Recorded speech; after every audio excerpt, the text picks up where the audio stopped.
host, Gabe Morales. For this next series, I'm going to cover Mexican drug cartels, from their origins to detailing a little bit about their current activities in Mexico, in the U.S., and in many other parts of the world. I've seen a lot of videos online about drug cartels, but most of them use footage from other sources. While I also include some of those, many of the video clips in this series will be original interviews with experts from the United States and Mexico.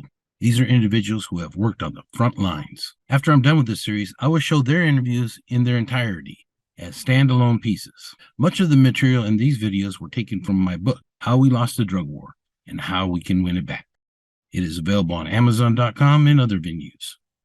It should go without saying, I do not always agree with every single thing that my guests state. They have their own opinions, and so do I. My experience with this subject matter is very personal. Although I try not to let emotions get in the way of my work, many of my relatives, including my brother Joe, had substance abuse issues for much of their lives. Addiction is a disease that none of us are immune to. For your information, I was the founder and first president of the International Latino Gang Investigators Association.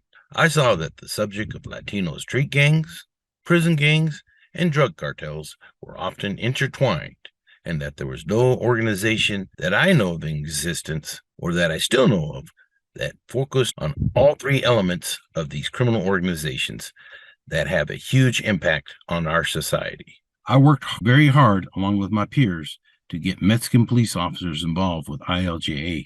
These were individuals that we trusted to network with and train alongside of us. You will hear from several of those. In my 30-plus year professional career, working with many gang and drug task forces comprised of officers from all over the United States, and I assisted in threat assessments for the Northwest High-Intensity Drug Trafficking Area group that falls under the DEA, as well as helped with threat assessments for many agencies and organizations dealing with street gangs, prison gangs, and drug cartels.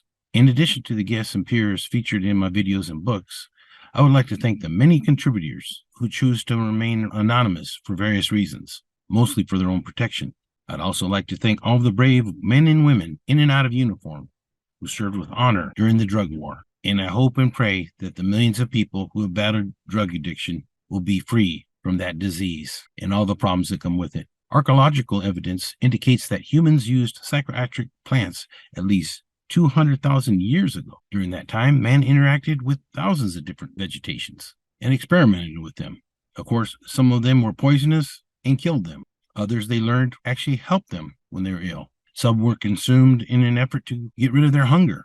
Others were taken for other purposes, medicinal purposes, including cannabis, coca, and opium poppy. These were used for rituals, religious ceremonies, recreational escapism, and natural healing. Nearly 85% of medicines available to humans today were synthesized molecules derived from nature and from many of these plants. It was not until the mid-1800s that chemists learned how to replicate plant molecules as a cheaper and easier way to medicate human beings. Morphine was first used as a drug in 1805, and hypodermic syringes used to inject it were first constructed in 1851.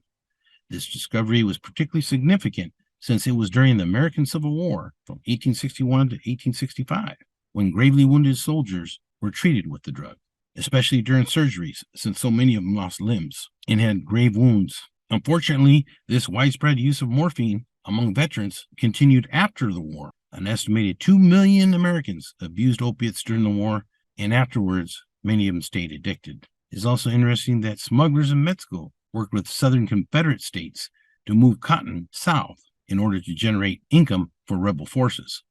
Clearly, I think Mexicans have been involved in drug smuggling, actually smuggling per se, since the days of the Civil War, when they were smuggling Southern cotton across the Rio Grande into Mexico to sell on the black market to defeat the North.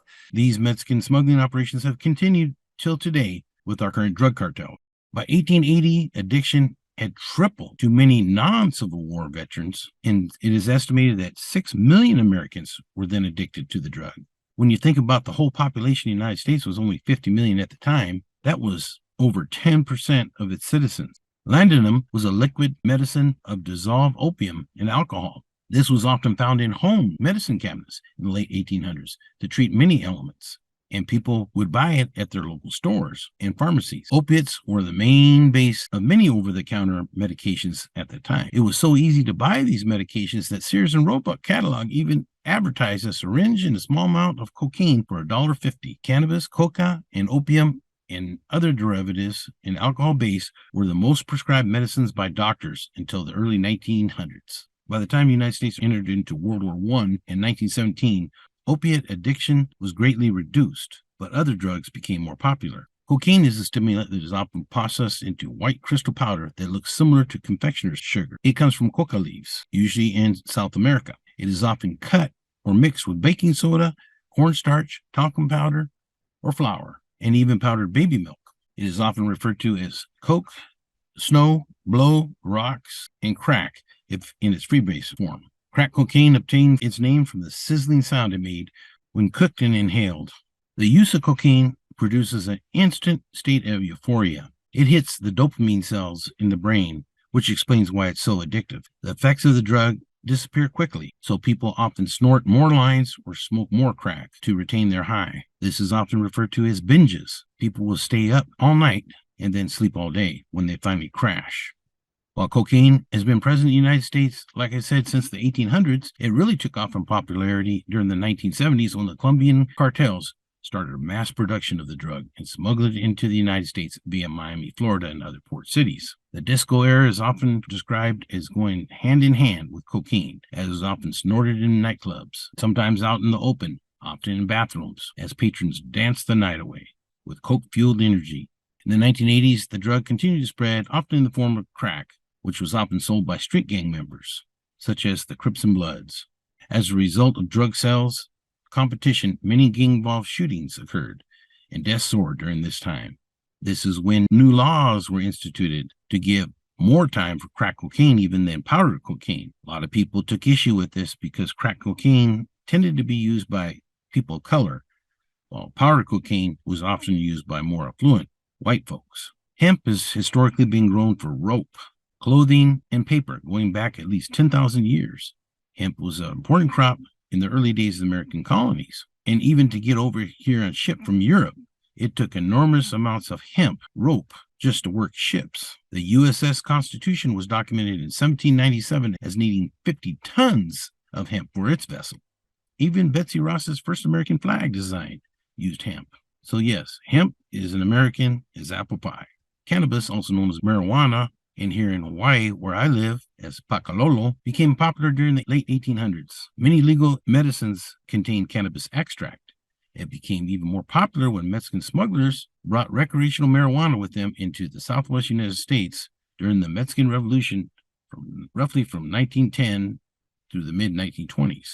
It was in great part due to this influx of marijuana that California became the first state to outlaw it in 1913. In 1906, the Pure Food and Drug Act was passed by U.S. Congress, which laid the foundation for the agency that later became known as the Food and Drug Administration, or FDA.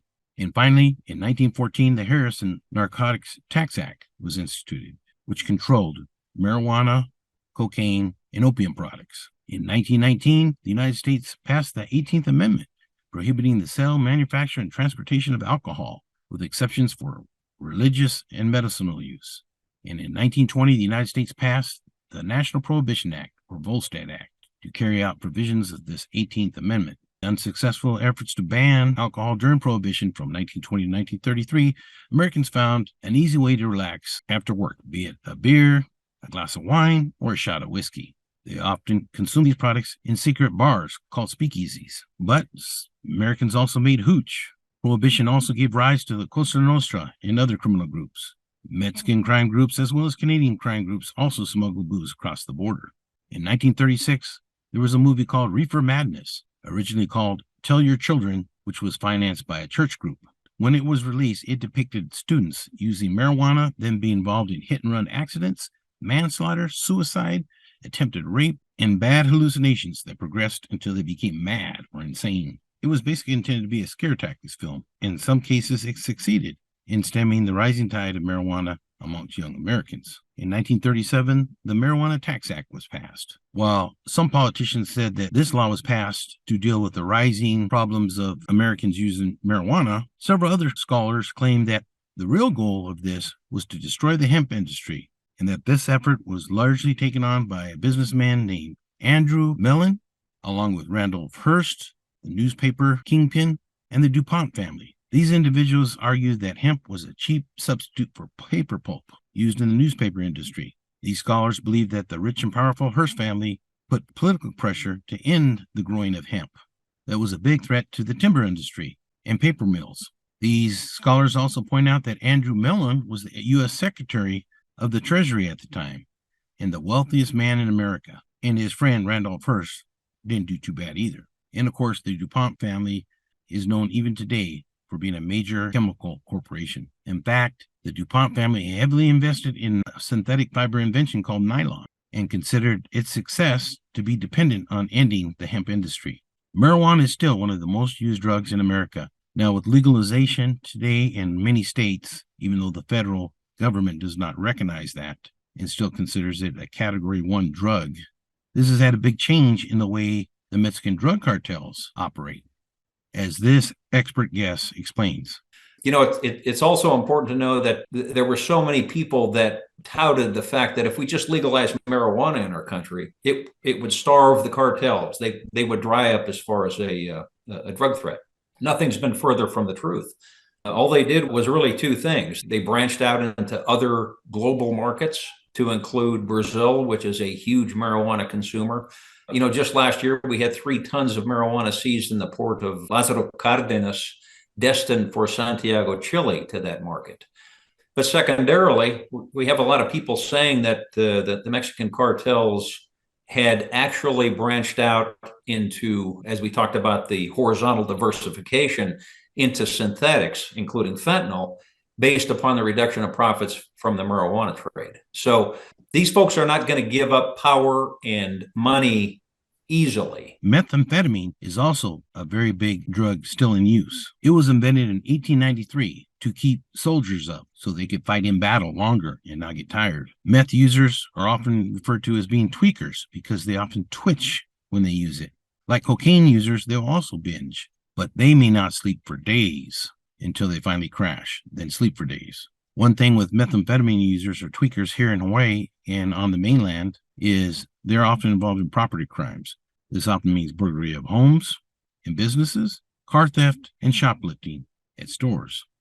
They do this so they can support their habit. Due to changes in laws recently in the United States, property crimes are considered nonviolent crimes. And so there's been a huge increase that has gone directly along the lines of increased meth use.